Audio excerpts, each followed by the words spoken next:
kind of what I got going on right now is I am going to kind of degrease the bottom of this motor, and then I'm going to pull the hydraulic lifters out of it, reseal. This side's pretty dry. I hate to do it, but I'm going to go ahead and reseal the push rod tubes on it, and pull the hydraulic lifters out and take them apart, clean them out, and put them back in. This motor's been off the road for many, many years. I think 12, 13 years now. So I want to make sure that the hydraulic lifters are cleaned up where that they can actually pump up. I'll prime them with some oil, and then we're going to go get the fuel tank back in this thing and start trying to figure out the fuel injection. All right, basically what's going on at this point is I've cleaned up the bottom of the case the best I could, and I'm going to drain all the oil out of it and probably pull the filter off of it, and I'm going to let it drain for a while, because I'm going to pull the rockers out of the heads and pull those push rod tubes and get the hydraulic lifters out. Basically, to show you a little bit of progression of what I'm doing. This motor's been sitting for like 12, 13 years, and then 2 years in my garage because I've been putting it off and building other things. But I wanted to make sure the lifters were clean, so I've disassembled each of the lifters, and I'm cleaning all of the push rod tubes and putting new seals on them, cleaning the push rods, and cleaning up the rocker assemble, and putting it back in the old bus. And then after that, new filter, new strainer, and I've got under there and just scrubbed the bottom of the motor. I'll show you when it's all put back together, just to get it where I can kind of tell if I have more leaks and where they're coming from, more likely they're rimming. But I'm kind of like on a mission right now. Haven't really talked about it, but well, I think I put it out on Facebook or something, but the red bug is gone. Sold it to a young dude named Edgar up in Dallas, Texas, and so it's with his first Volkswagen, so hopefully it's like a really solid car for him. I enjoyed it so much, and I missed it as soon as he drove off in it, but I knew that I wasn't going to, I had too many projects. Still got this, I'm not touching it until I have a driving car, and so that one's going to take a long time to do. The motor's almost done for it. We're building a 2110 for it, which is going to be my very first motor that's like all new parts and stuff. So I'm pretty excited about that. So it should roll out pretty good. I've been sitting on this bus for over 2 years, and I've actually been, when I got it, I pulled it out of a field, been there for like 11 years. I got it started, and I stuck the fuel tank full of garbage, you know, because it's been sitting out there for so long. So basically, what I did was like, well, I need to pull this tank out where I can clean it out. Pulled it out, it was destroyed. I was like, well, I can't use this tank. And when I got it out, I realized how destroyed the back deck was. If you watch the earlier videos, I spent a lot of time welding on the inside because it was just completely rusted out. I pretty much fabbed it.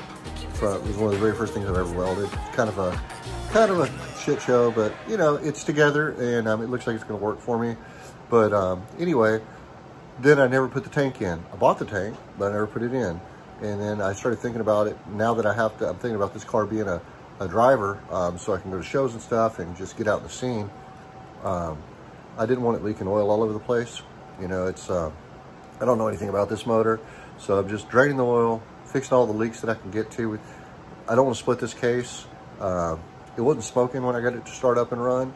I just sucked the fuel injection system full of crap out of that tank. So when I get it all sealed up, clean up everything underneath the best I can, and then we'll put the tank in there, and then I'll try to work my way through all of the vacuum lines, fuel lines, and all the electrical connections to see if I can get it firing up and running, or maybe I got something to go to the shows in.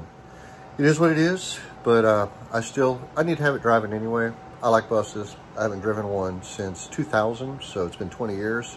I'm excited to have one.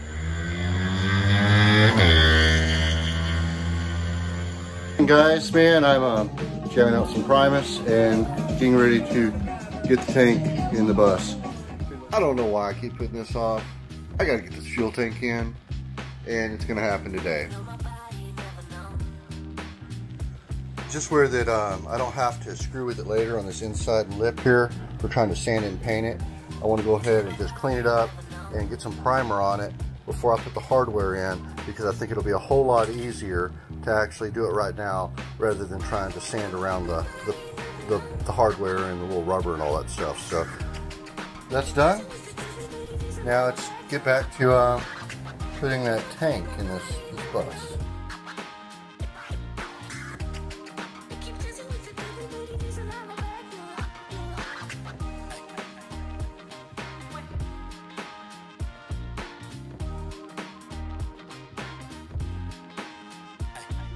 Tank's in.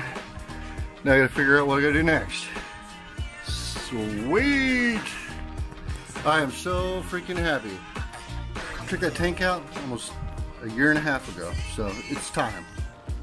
Yeah, so I had to like take this box thing that was right here. I don't know what it's called. There's one right there too. There was one on this side to get to the bolt to be able to put the strap on the gas tank. What a pain it is. All right. I don't know if you can pull it out. That was a pain in the butt, man. I mean, as you can see, like my hand is like way bigger in that hole. You can barely get up in that hole. But I got a washer up on it, got that side of the tank strapped in. So I did get to see, wow, I've got like a lot of fuel lines to kind of tinker with down here and get cleaned up. So that's more stuff to do. All right, guys, it is strapped in there. All the change the rubbers on the vents and stuff. Man,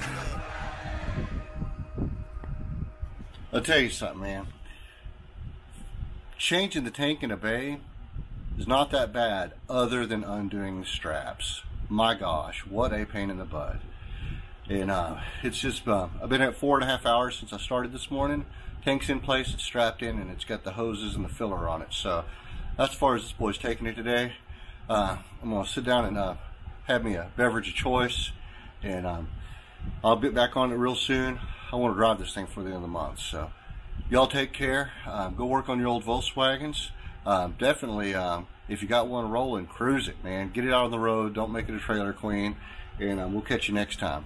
Peace out.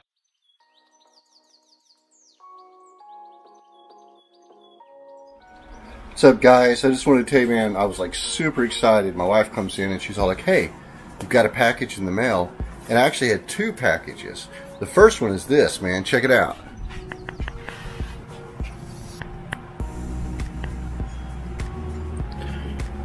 Bam! Hot VW magazine banner for the garage. Go get that up here today. I was totally stoked about that. I've been a fan of Hot VWs forever. I've been reading them since, you know, early 80s. That was cool. But next, even better. Here, let me sit this down here. So I get this cool envelope. Just says to Bill, which I was like, cool. And it says here, thanks for being a fan. I really appreciate the support and looking forward to sharing more great videos with the VW community. Be sure to send us a pic of the stickers wherever you put them and use the tag, hashtag OldVolksTV. Thanks for watching, the Old Volks TV team. I had spoke to Jason and I said, man, I'd really love some of the decals that you use to get out to my people in my club for the old German steel. And so he hooked me up. So for all you guys in the club, got decals coming for you. And if you haven't subscribed or looked up Old Volks TV, definitely check it out. Super good channel, all kinds of great content. Jason's a good guy, man. I appreciate you so much for sending out the decals to me. You take care, man.